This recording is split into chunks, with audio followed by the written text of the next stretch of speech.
Assalamualaikum warahmatullahi wabarakatuh. Pemirsa, aktivis Kristen tampaknya bikin geger dan memaksa dalam tanda kutip Wakil Ketua MPR Hidayat Nur Wahid untuk menyiapkan ucapan selamat Natal.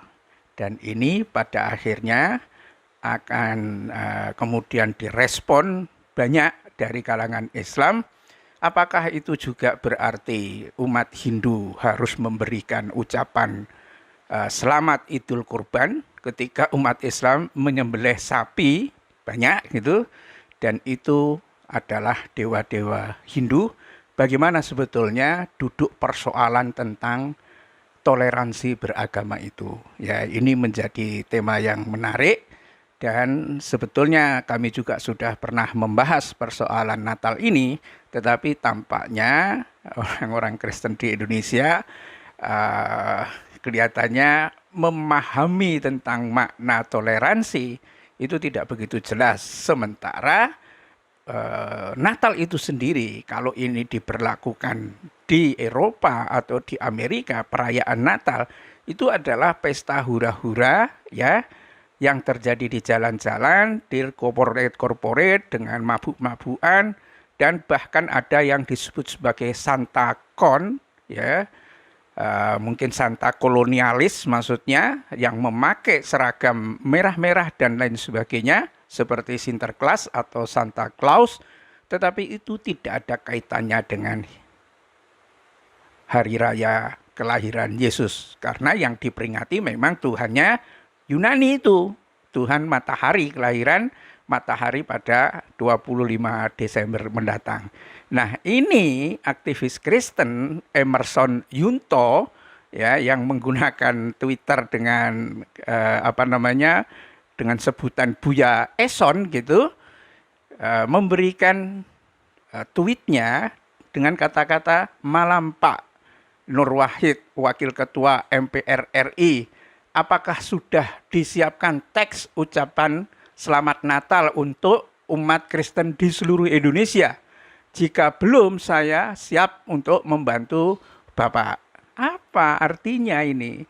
Ngapain harus memberikan ucapan selamat Natal kepada umat Kristen di seluruh Indonesia? Atau kalau tidak diberi ucapan selamat itu nggak bisa jadi Natalan, ya?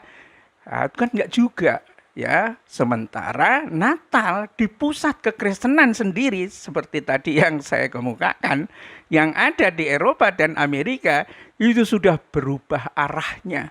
Harusnya orang-orang Kristen, karena Kristen di Indonesia ini juga asal mulanya dari Eropa, Kristen Barat begitu, dari Jerman, dari Belanda, atau kalau Katolik ya dari Italia dan lain sebagainya, ikuti cara mereka. Ya, hura-hura di jalan-jalan gitu. Tidak perlu memaksa orang untuk memberikan ucapan selamat. Ngapain juga? Kalau umat Islam memberikan ucapan selamat Natal itu keliru. Ya. Karena bukti sejarah tidak pernah bisa menunjukkan bahwa Yesus itu lahir tanggal 25 Desember.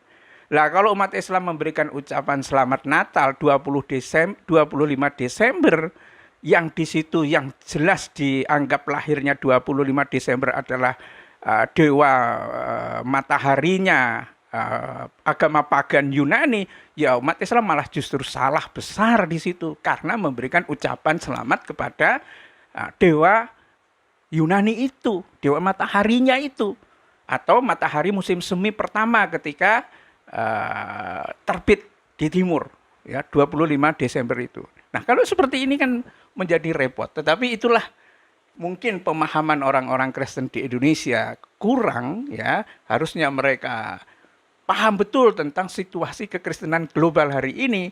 Akhirnya tampaknya maunya itu sepertinya bikin ribut dengan nunggangin masalah ucapan selamat Natal itu. Umat Islam juga gak butuh ucapan selamat Hari Raya Idul Fitri. Gak butuh itu dari orang Kristen, orang Hindu, dan lain sebagainya. Diam saja, asal tidak saling mengganggu. Jadi batas toleransi itu adalah asal tidak perlu mengganggu aktivitas yang dilakukan oleh masing-masing agama. Ya umat Islam juga nggak butuh ucapan selamat Hari Raya Idul Kurban. Bayangkan pemirsa, kalau misalnya ya ini setelah Hari Raya Hindu, umat Islam memberikan ucapan selamat Hari Raya Hindu di India ini, dan kemudian setelah itu Hari Raya Kurban, umat Islam meminta umat Hindu mengucapkan selamat Hari Raya Kurban. Loh, itu seperti apa, coba bayangkan itu ya. Ya, di India terutama sapi-sapi itu banyak disembah, bahkan kotorannya itu dipakai mandi, urinnya itu ada yang minum dan lain sebagainya. Nah, umat Islam ketika Hari Raya Kurban itu dipotong itu sapi, ya, kambing, sapi, unta, ya, kerbau dipotong. Nah, bagaimana coba kalau harus seperti ini? Inilah pada akhirnya memang tampaknya orang-orang ini sukanya bikin ribut saja, ya. Ya, yang gini-gini yang mancing suasana jadi keruh, ambiar. Itu kata aktivis Muhammadiyah Mustafa Nahrawardaya.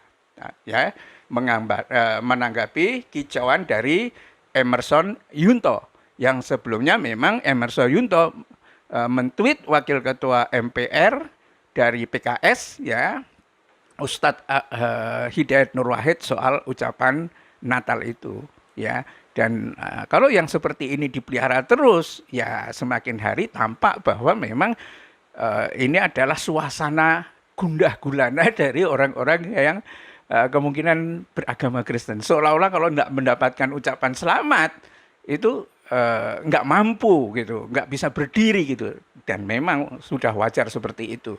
Atau mungkin mereka juga tidak mungkin mendapatkan ucapan selamat dari Jerman, dari Belanda, dari apa, karena mereka semua sibuk sendiri dengan situasi yang sangat genting yang dihadapi oleh keagamaan yang ada di Jerman.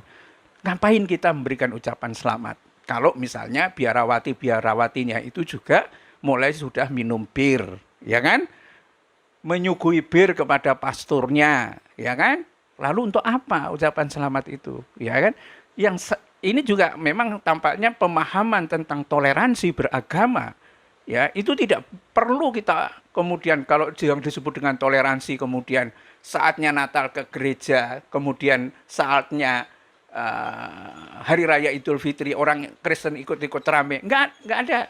Bukan seperti itu toleransi. Ini pemahaman agama yang harus menjadi kesadaran umum. Yang disebut dengan toleransi itu tidak mengganggu, ya, bukan malahan ikut campur, nggak usah ikut nyampuri. Ketika umat Islam menyelenggarakan sholat Id atau Hari Raya Idul Fitri atau Idul Adha, tidak butuh umat Islam itu ucapan selamat dari berbagai tempat, apalagi mereka Hindu misalnya, ya. Bagaimana nggak nangis darah itu kalau orang Hindu harus memberikan ucapan selamat Hari Raya Kurban, ya. Karena di situ umat Islam mungkin ribuan atau puluhan ribu dalam satu negara. Ya, Habib Rizik saja pernah menyatakan bahwa dia dalam satu kali kurban itu mendapatkan pesanan atau titipan, ya, mengorbankan hewan kurban termasuk kambing atau sapi itu sampai 10.000 dalam satu kali momen kurban. Ya, bayangkan kalau 10%-nya saja sapi itu 1.000 sapi itu disembelih. Orang Hindu yang menyembah sapi, oh nggak kuat itu. Nah, begitu juga dengan Natal. Harusnya orang-orang Kristen sekarang melakukan studi historis secara memadai. Benarkah memang, ya, Yesus Kristus itu lahir tanggal 25 Desember, ya, sehingga perlu dirayakan kelahirannya, atau itu hanya sekedar cangkokan dari budaya atau tradisi atau perayaan yang dibuat oleh agama-agama pagan, ya. Itu harus clear dulu, ya, harus clear dulu. Karena justru malah salah umat Islam itu kalau memberikan ucapan hari raya pagan itu. Itu kan sama dengan malah menunjukkan kekafiran kalau umat Islam itu memberikan ucapan kepada lahirnya satu dewa matahari itu sama dengan menunjukkan kekafiran. Dan itu dosa yang cukup besar bagi umat Islam.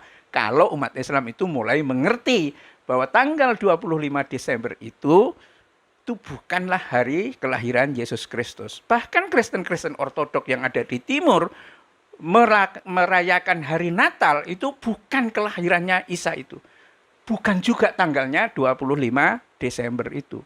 Ya, kita tidak boleh hanya karena ini sebuah tradisi, tetapi ketika terbukti keliru, kemudian tetap meneruskan tradisi seperti ini. Ya harus dirubah. Apa gunanya orang punya ilmu kalau tidak bisa memperbaiki kesalahan yang ada atau kebodohan yang terlanjur digunakan terus? Ya harus berubah.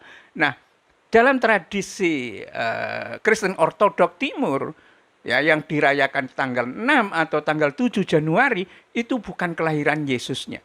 Tetapi pada saat Yesus itu dibaptis di Sungai Jordan oleh Yahya sang pembaptis itu. Jadi bukan kelahirannya, itulah perayaannya itu.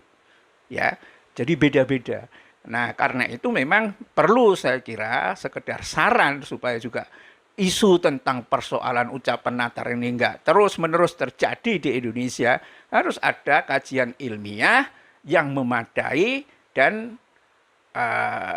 ketika betul bahwa itu memang bukan tanggal 25 itu bukan kelahirannya Yesus, ya harusnya itu direvisi ya untuk mencari tanggal yang persis lahirnya Yesus itu seperti apa. Kalau orang-orang Kristen itu menuntut umat Islam itu memberikan ucapan selamat. Kalau benar, ya Yesus itu sangat dihormati oleh umat Islam.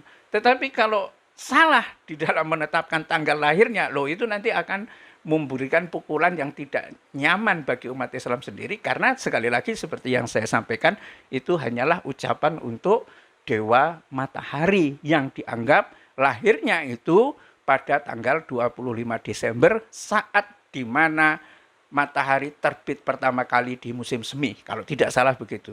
Jadi ngapain harus nuntut ucapan selamat Natal, ya? Dan ngapain pula toleransi harus diartikan sebagai bentuk ikut campur? Cukup saja mereka merayakan sendiri, umat Islam merayakan sendiri, umat Islam juga tidak menuntut, ya, asal tidak saling mengganggu. Billahi taufik wal hidayah. Assalamualaikum warahmatullahi wabarakatuh.